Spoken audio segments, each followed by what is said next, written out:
Showboating is a no-no in pool. It can actually get you killed if you go to the wrong place. Hey GQ, I'm Tony Robles. I'm a professional pool player, and this is The Breakdown.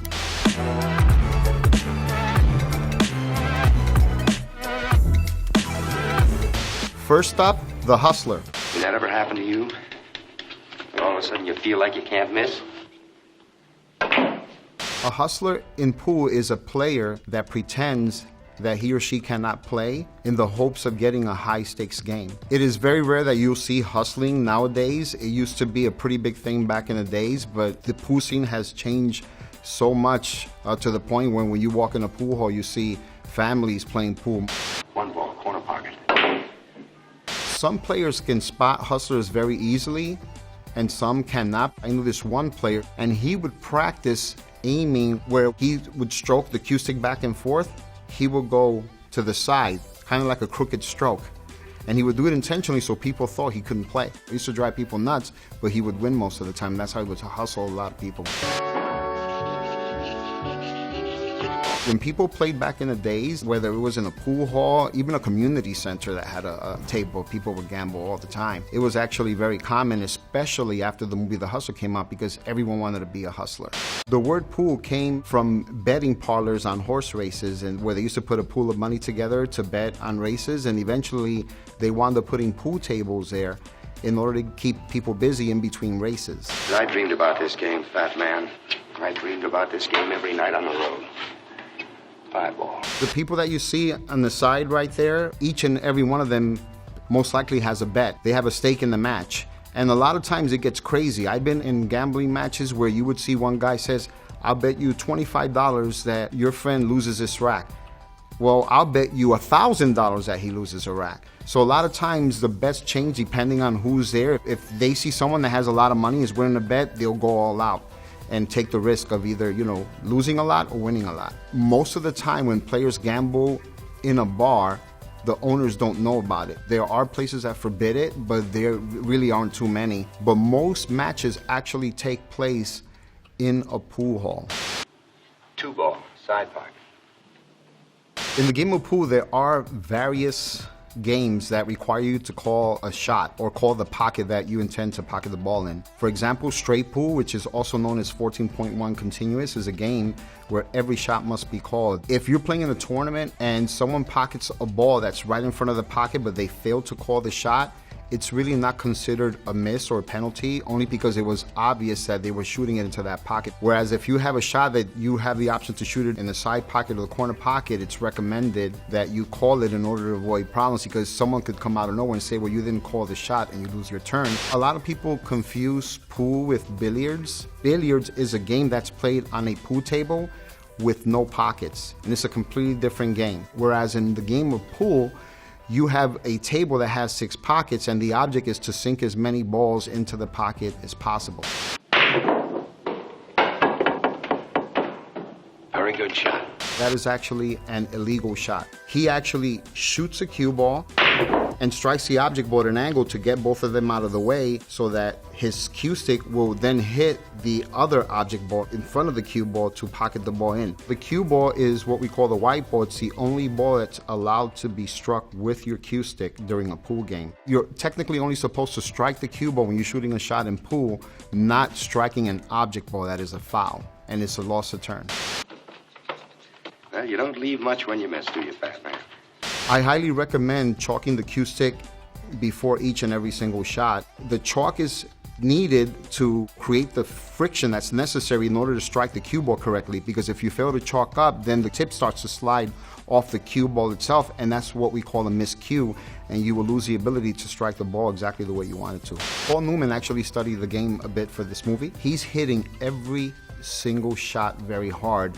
And in addition to that, anyone that plays real pool knows that you're supposed to have a pre-shot routine.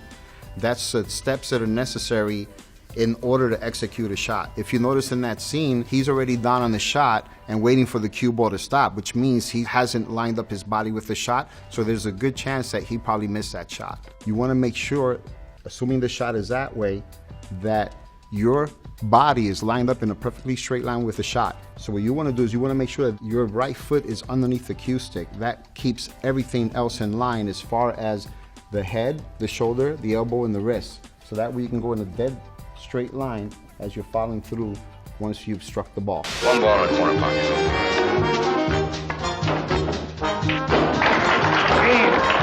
The shot that Paul Newman shot here, I don't believe he actually shot that shot because it's an extremely difficult shot. That's called the Massey shot, where you strike at a 90-degree angle with the cue stick, and by going at a downward angle, it's almost like putting backspin, and you're sending the cue ball forward, but since you're applying so much backspin at an extreme angle, the cue ball wants to come back towards you, so it's like a curve shot. So final thoughts on The Hustler, I would definitely say that it's legit. Paul Newman shot most of the shots, except for the Massey shot. That's probably why they didn't show him shooting the shot. In addition to that, Jackie Gleason was also known as a great pool player. He was a 50-ball consistent runner in straight pool. He had the ability to run or pocket 50 consecutive balls before a miss. Next up, The Color of Money. What you got in there?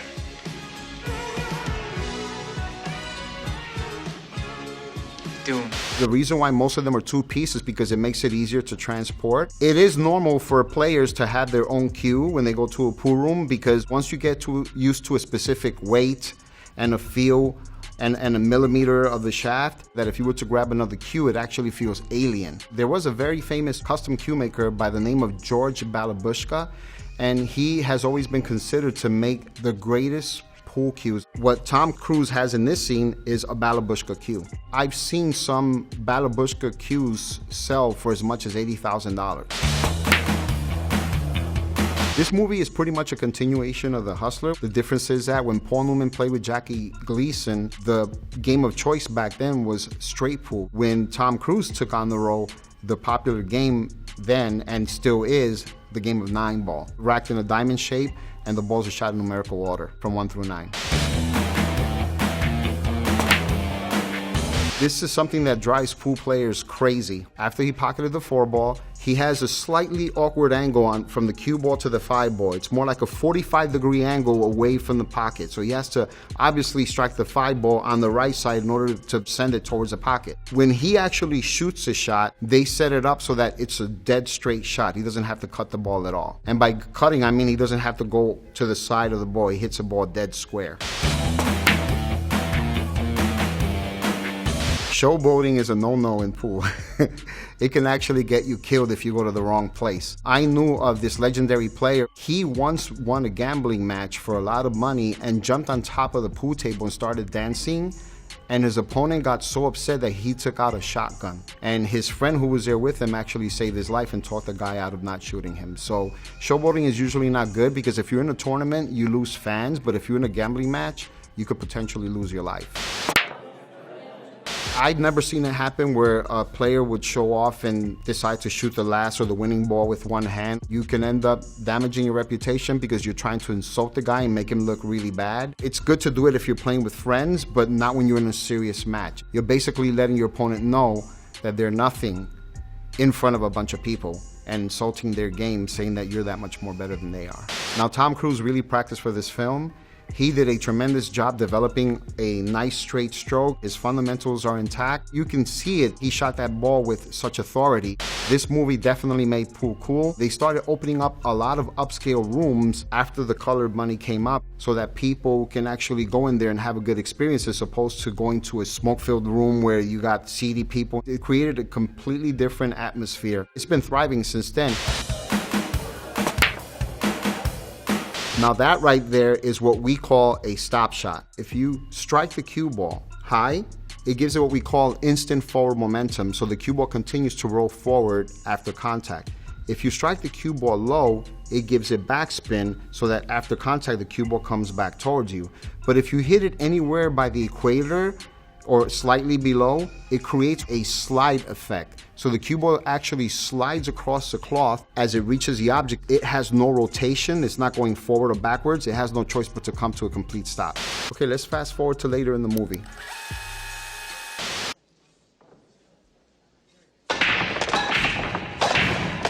Breaking is when you strike the cue ball as hard as possible to spread the balls as much as you can and hopefully pocket a ball during the break. If you pocket a ball, you continue your inning. At the pro level, if you fail to pocket a ball on the break, your opponent is going to clear the table. It's like any other shot in pool, you have to practice it a lot in order to master it. As far as the setup is concerned for the tournament, the actual layout of the tables, I thought they did a fantastic job because that's what it looks like for most pro tournaments. They keep a certain distance between tables to make sure that the players don't get in each other's way when they're trying to shoot. Anytime you go to a professional pool tournament, you will see a 4.5 by 9 table. If you go to a bar, most of the time it's 3.5 by 7 because it makes it easier for them to put more than one. The way the scoring system works, it all depends on the game that you're playing. If you're playing, let's say, 8 ball or 9 ball, they play what we call a race. So if, let's say, we play a race to 7, the first player to win 7 games wins a match. And in most pool halls you go to, they have a scoring system. They have what they call beads that are above the table where you can slide them over every time you win a rack.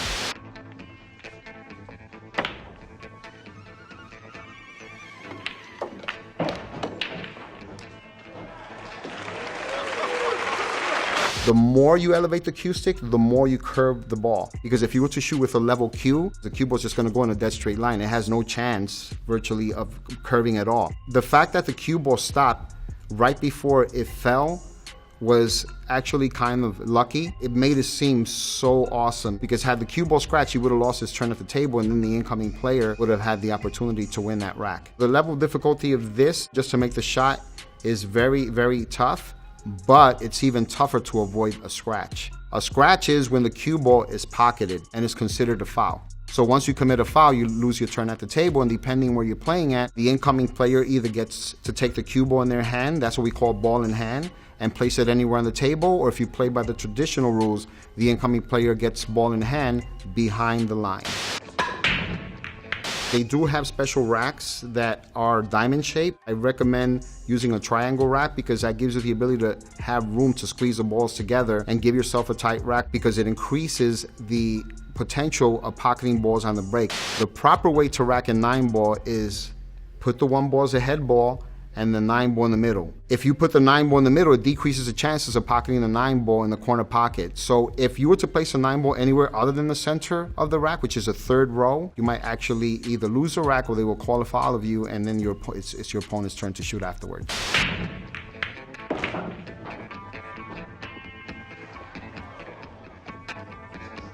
In 9-ball, you must strike the lowest ball first, which is a 1 ball. So the 1 literally stopped right in front of the 9. So his opponent, when he saw that, he got disgusted and he just gave him the game because he know that there's no way a player's ever gonna miss a shot that's easy. And in some tournaments, you actually get a warning for bad sportsmanship or you forfeit the match. 9-ball is considered a lucky game because you are not required to call the pocket at all. Whereas 8-ball or straight pool normally require you to call the pocket, but there are some leagues and tournaments that don't require to call the shots in the game of 8-ball. So 8-ball has a different set of rules depending where you go.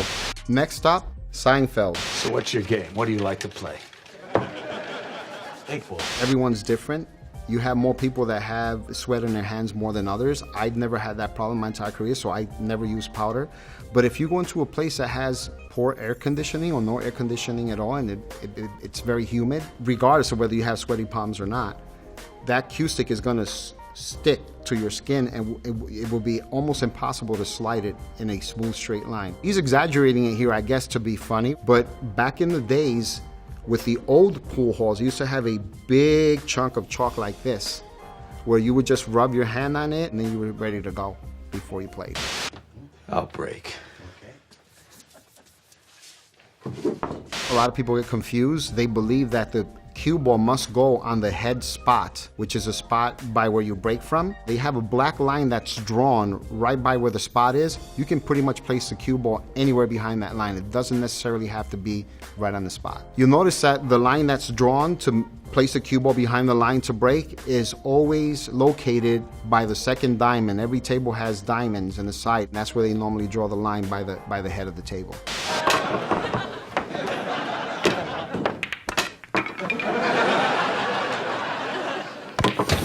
The The reason why you're seeing a lot of jump shots is because they have no room to stroke the cue stick. Their shooting elbow is going up, and when that happens, it forces the tip down. And when it forces the tip down, you actually end up hitting underneath the cue ball, and that's what jumps it over. Sometimes you jump it off the table, sometimes you jump it on top of another ball, sometimes you jump it straight into the pocket. So that's what's going on here. If the cue ball leaves the table after jumping it off the table, then the incoming player has either ball in hand anywhere on the table or behind the line, depending on which rules you're using. One thing that I think would have helped them for this scene is what we call shorty cues. Almost every bar you go to has a short cue that's usually half the size or even less. So that way, when you're shooting in tight areas, you have enough room to be able to stroke the ball. The baton. Yeah, I've got a hunch, fat man, I can't miss. 14 on the side. It's definitely possible to shoot with a baton. Kramer actually did make those shots with a baton. He has to be very careful though, which he was. The only way that you can pocket those balls is if you hit the exact center of the cue ball, which he does for both shots. Because if you were to hit it above or below, the tip is so small, it's just gonna slide right off. Or jump the cue ball, potentially, if you hit it too low. The reason why you're only able to strike the center of the cue ball is because you can't chalk up a baton. The tip of it is not made out of leather. The chalk won't hold. Him chalking was kind of pointless. You know where it's going. The last two shots that he shot with a baton here are not realistic. There's no way he shot those two shots with a baton. Because when you have a baton, it's so short, you need a lot of room to generate speed by the time the tip of the cue stick reaches a cue ball. You can't do that with a baton, it's too short. You can't bring it all the way back. If you do, it's gonna come off your bridge hand. So if you notice, the 10-ball bank shot was shot with a lot of speed, and the 5-ball, which was the last shot, was shot with even greater speed. It's impossible to hit the ball that hard with a baton. So that was definitely shot by someone else with a regular cue stick. Next up, Boardwalk Empire. Reputation takes a lifetime to build, and only seconds to destroy. Rack them, Charlie. I had the pleasure of working with Michael Stuhlbarg and Vincent Piazza for this scene. This shot was extremely difficult to teach to Michael because he didn't really have a pool background, and it took him 1 week before he actually made it the first time. The shot that Michael shoots in this scene is considered a trick shot. A trick shot is a series of shots where you actually set up the balls yourself, so that way you increase the chances of making multiple balls in one shot. When he strikes a cue ball and hits the first ball to the left, that ball makes contact with the ball that's far in the front, and it shoots it straight to the corner pocket, and then the ball that just came off, the cue ball, will bank one rail into the corner pocket, and then the cue ball will carry him and strike the third ball and send it into the same pocket. It's a really neat shot because all three balls go in the same pocket. I like to call the shot follow the leader. Trick shots are allowed in games as long as you don't touch the balls. So trick shots don't really exist in the game of pool. It's something that you actually set up for like a party. I understand you're interested in the liquor business. We was interested in making dough. Piles of it. 8-ball? If you're playing 8-ball, the only requirement is to place the 8-ball at the center of the rack, which is a third row. You have to make sure that you put pressure on the bottom 5 balls, the back of the rack, so that way you push them forward to make sure you give yourself the best possible chance to squeeze them together. If you fail to do that, you're gonna have a lot of gaps and it's gonna lose a transfer of energy because it's a delay before one ball touches the other, as opposed to all the balls being frozen at the same time and exploding as soon as you hit them. I've had people come to me for years saying, you know, is it true that you rack solid stripes? I've only played in one tournament, maybe 2, where that was actually a requirement, but for the most part, it's actually random. Next up, Mystic Pizza. It's your desire. Come on, put out the fire. Sorry, partner. His stance is correct. Everything seems fine except his bridge. His bridge is completely off. A bridge, or a pool bridge, is the hand placement on the table. That's what you use to slide the cue stick off your hand in order to strike the cue ball. See, the fingers are supposed to always stay together like this, kind of like a 90-degree angle over here, right there. His is like this, separated. So there's no stability there, so it makes it tougher for him to hit the ball exactly where he'd like to. When it comes to the open bridge, there's a very simple way to form an open bridge, which is the one that's used from about 70% of the shots in pool. What you do is you simply make a fist, You take the thumb, bring it up as high as possible, attach it to the knuckle, and then you simply spread the fingers like that. All 4 fingers should end up on the table like this. That way you have stability throughout the bridge. Sorry, partner. The rules are actually the same when you play what we call Scotch doubles. Now, Scotch doubles can be played one of 2 ways. If I have a partner and my partner shoots a shot and makes it, he or she can continue shooting until they miss. The other way to play it is alternate Scotch doubles, where we alternate shots. So if I were to, let's say, pocket a ball, now it's my teammate's turn to shoot. If they pocket a ball, then now it's my turn to shoot again. As long as we keep pocketing balls, we keep our turn at the table. We lose our turn once one of us is missed. And that's actually the best way to do it. That's how most tournaments that are Scotch doubles, which there aren't a lot, but there are some out there, it gives everyone a chance to win. Because if you have one player that's better than the other 3 players during the match, they're going to end up clearing the table most of the time. And it makes it more fun that way. All right, here's what we want. Right down here, honey.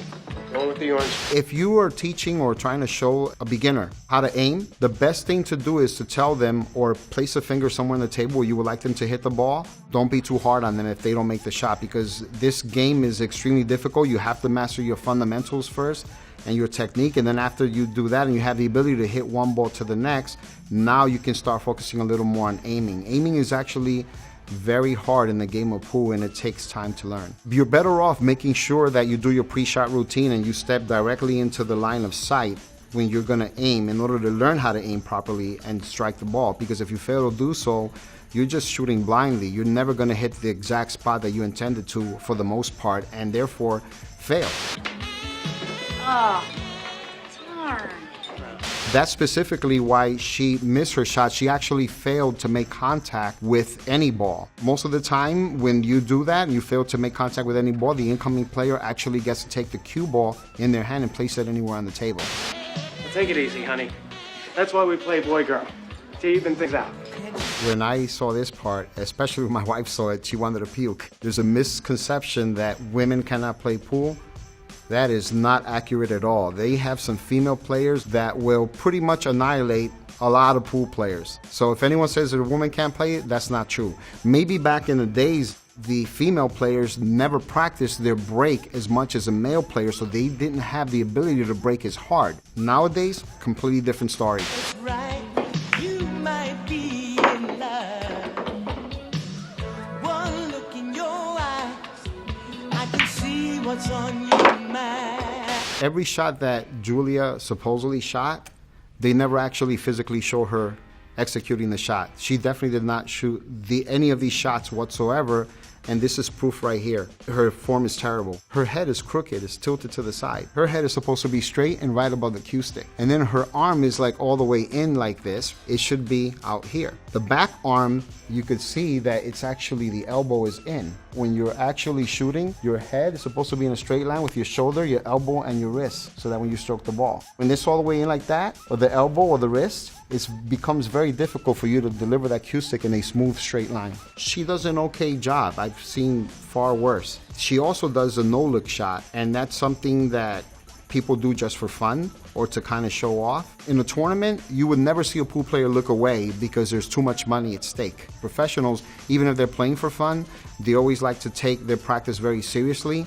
And one thing that I learned a long time ago is when you practice, you have to actually practice as if you were playing in a tournament, because if you do that, it increases the chances of you getting into the mentality and reaching what we call the zone in the game of pool. But in this scene, she didn't shoot that shot as well. The only shot that she shot was the winning 8-ball. That was it. And that you can actually see her striking the cue ball and coming off the cushion to make the 8-ball. Next up, Bedazzled.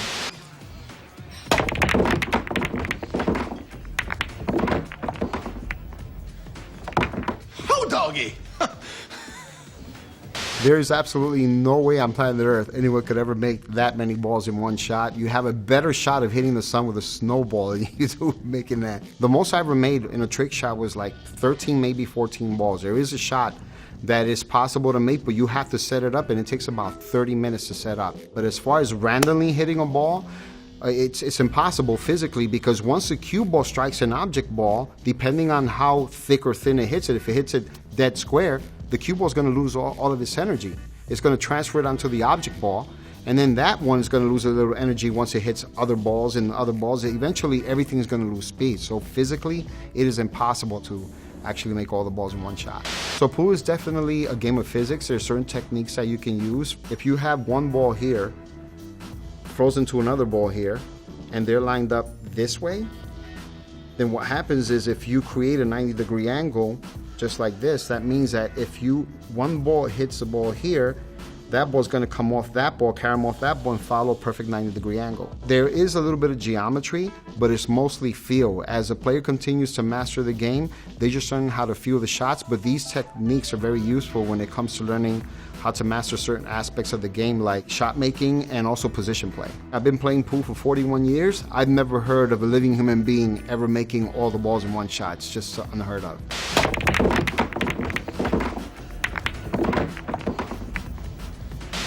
Next up, pool hall junkies. I don't know, Nick. I think I gotta bank it. There's nothing else I can do. You can do it, kid. It's a two-rail safety. Oh, I think you're right. A bank shot is when you shoot the cue ball into an object ball, and the object ball comes off a cushion and goes into a pocket.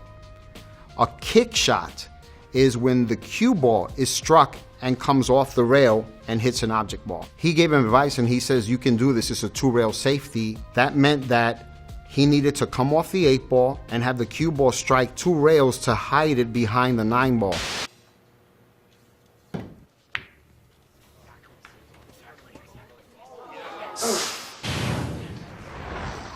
Good shot. So he needed to hit that ball or that shot with enough energy to get the 8 ball to stop in front of the 9, but at the same time have the cue ball go 2 rails and stop behind the 9 on the opposite side. It was actually a very good shot, because that shot is very tough to execute. The reason why he decided to shoot a safety versus an offensive shot is because the offensive shot, or the shot that he had in the 8 ball, was a very low percentage shot, because the 9 ball was actually preventing him from banking it 1 rail into the corner pocket. He could have tried to bank it in the opposite pocket. It didn't make any sense to take that risk. In the game of pool, we have different types of equipment for different situations that come up. There's another special cue that we use called the jump cue. It's usually about 40 inches long or shorter, and it's almost weightless. It's about maybe 4, 5, 6 ounces. And what they do is that it's so light that when you elevate it a 45-degree angle and you strike down the cue ball, it actually forces a ball to jump over another ball. That's what he did with this shot in this scene. He actually jumped the cue ball over the 9 ball, struck the 8 ball, and banked it 1 rail, which is unbelievable. And it is very possible, because I've seen that happen in major tournaments. If you use a special jump cue, if you elevate the stick, since it's so light, you're able to generate speed much quicker. If you shoot at a 45-degree angle, hit it, it will come off the slate and the cloth and jump over the object ball. This one, when you scoop underneath, is illegal. The reason why players, especially pros, have jump cues is because whenever we use a jump cue, we normally aim the ball the same way we would if the ball in front that we're trying to jump over weren't there. So it increases the chances of us making the shot, as opposed to having the cue ball come off the cushion and hit the ball and you hoping and praying that it goes in. Stop. Easy. No. The part that I disagree with was how they wound up with the impossible shot. If you take a look at the clip again, you'll notice that the way that the balls were spread out, the cue ball was nowhere near the 9 ball after he struck the 8 ball and banked it across, the table to the side pocket. There's no way that the balls could ever roll together like that and just nestle against one another in the cushion like that.